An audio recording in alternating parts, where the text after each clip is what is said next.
Good day. My name is Mike Smith. I'm the pastor at Ione Baptist Church. And as I come to you on this Sunday, I want to wish all the godly women out there a happy Mother's Day. I've always approached Mother's Day a little differently. In my home, with my wife and my children growing up, we always had kind of a warped sense of humor. My kids, when they got older and they'd go off to either camp or to college or things like that, and whenever they would write back, they would speak of their biological birthing units. And they were referring to either me as their dad or their mom as their mother. And then I remember one year for Mother's Day, one of my children gave my wife a pillow. And she keeps it to this day and she loves it. And notice it says, "I smile because you are my mother. I laugh because there's nothing you can do about it." I must tell you, in my own life, I grew up, as the old Negro spiritual says, as a motherless child. From the time I was 3, my daddy raised me. My mom left me at the post office in the parking lot and then moved 3 or 4 states away, and my daddy raised me. So, in truth, I know nothing about growing up with a mom or a mother figure in my life. I had several women that influenced my life growing up, but most of what I've learned about motherhood, I've learned from the other side. I've learned it from my wife, and watching her as she has been a great mom to our 4 kids, and now she's an even greater grandmother. But one of the things I've learned is that motherhood has always had its own reward. For example, Eve, her reward was a second chance. For Sarah, the reward of motherhood was joy and laughter. For Ruth, her reward of motherhood was redemption and redemptive. For Mary, it was a matter of worship as she poured out her heart and committed her life to God. And then for Eunice and Lois, it was missional.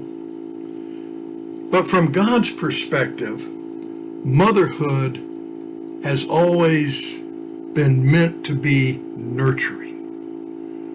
I'm reminded of a scripture in Proverbs 31, verse 26. You've probably read it many times, but it says, speaking of the wife and the mother, it says, "She speaks with wisdom, and faithful instruction is on her lips."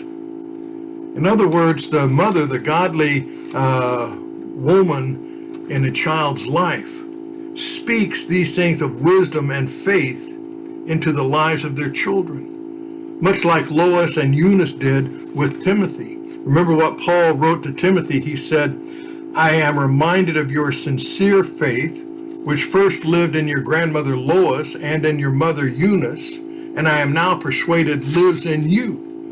For from a child you have known the Holy Scriptures, which are able to make you wise unto salvation through faith in Jesus Christ." You see, from God's perspective, motherhood has always been nurturing. And when it comes to those godly gifts placed in our lives, Scripture is very clear. We are to listen and learn from the godly women that God places in our lives. Again, the wisest man who ever lived in Proverbs chapter 1, verse 8, and again in Proverbs chapter 6, verse 20, he instructs the children, "Do not forsake your mother's teaching." Do not forsake your mother's teachings. And I want to give you today 4 reasons why we should heed that instruction from the Scriptures, why we should not forsake the teaching of these godly women that God has placed in our lives, that God has blessed us with. The first reason is found in Ephesians chapter 6, verse 1, where it says that we need to listen and learn from these godly women, and we need to obey them because it is right. It is simply right in the eyes of God. In Ephesians chapter 6, verse 1, it says, children, obey your parents in the Lord. That's both your father and your mother, for this is right. We need to listen and learn from these godly women because it's the right thing to do. They've blazed a trail before us, and they've lived a life of faith before us that we cannot miss out on the instruction and the influence and the blessing that they can come. Where does a child learn faith? Mostly as they observe it in the lives of their mother or their father. Where do they learn endurance? I guarantee you it comes mostly from a mother who indeed has to labor with love for her home and her children and her family. The first reason why we need to listen and learn from these godly women is because it is right. The second reason is also found in Ephesians chapter 6, this time in verse 2. And notice there it says, honor your father and your mother, which is the first commandment with promise. It's a commandment with promise. That means that we need to listen and learn from these godly women in our lives because it is rewarding. When it speaks of the first commandment with promise, back in Exodus where this commandment is given us, it says, honor your parents in the Lord. And out of that, you will have long life. I can't tell you how many times in ministry over the years, when I go into nursing homes, I'll run into people who are living extended lives, sometimes 90, 100 years old and all. And I ask them, what is the secret to your long life? And without hesitation and without exception, they always say, I obeyed and I honored my father and my mother. Now, I know in today's world, there's a lot of controversy. And people say, well, respect has to be earned and this, that, and the other thing. And that's true. But understand, respect is not honor. My mother, she left me when I was 3. I didn't see her again until I was about 17. And I had a lot of animosity, a lot of hostility. But over the years, I learned to honor the position. I may not have respected the individual, but I honored the position. And my mom, with my brothers and half-brothers and half-sisters, did the best she could. And again, she's the one that'll have to stand before God. When I stand before God, I want it to be known that I honored these godly women in my lives. The third reason why we need to listen and learn from these godly women is found in Colossians chapter 3, verse 20 this time. And here again it says, children, obey your parents in everything. I want you to catch hold of that, kids. In everything. For this pleases the Lord.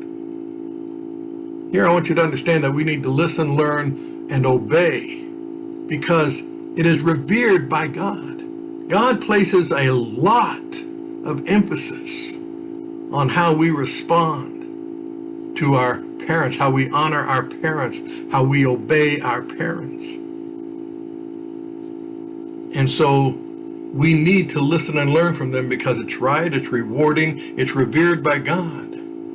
But most importantly, and here's where I really want to emphasize, the best way you can bless and honor your mother on this Mother's Day. And that is, you need to follow Jesus's example. You need to be reflective of Jesus. That's your fourth R. We listen and learn and obey the godly women in our lives because it's right, it's rewarding, it's revered by God, and it's reflective of Jesus, who was a mama's boy. Look, if you would, at Luke chapter 2. And in Luke chapter 2, verses 41 through 51, we have the story where Jesus with his parents made the pilgrimage to Jerusalem for the Passover. And while they were there, Jesus, who is now a 12-year-old boy, had gone into the temple, and he was speaking to the elders and the teachers in the court, and everyone who heard him, it says, was amazed at his understanding and his answers.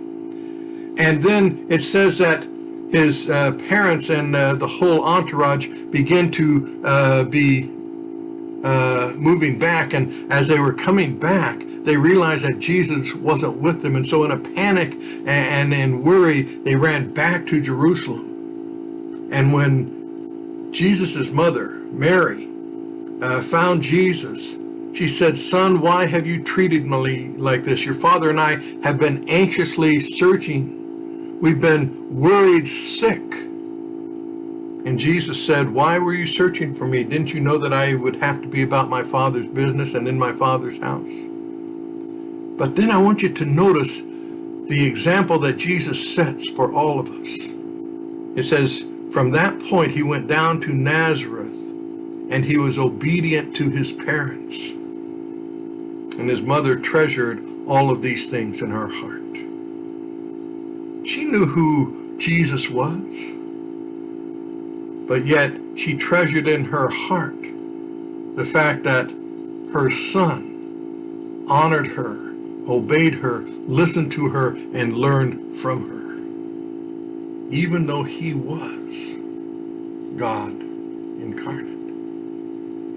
On this Mother's Day, as you, even while we're socially distancing, whether it be by phone call or whether it be by visit or by card, any way you can, I encourage you, let these godly women who God has placed in your lives, and in some cases, like in mine, it may not be a biological birthing unit. It may not be your true mother, but it may be a godly woman that God has placed in your life that you need to listen to and learn from.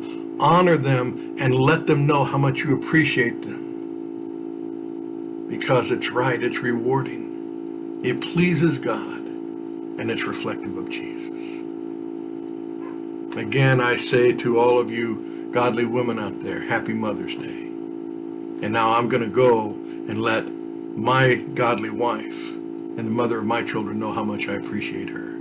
God bless.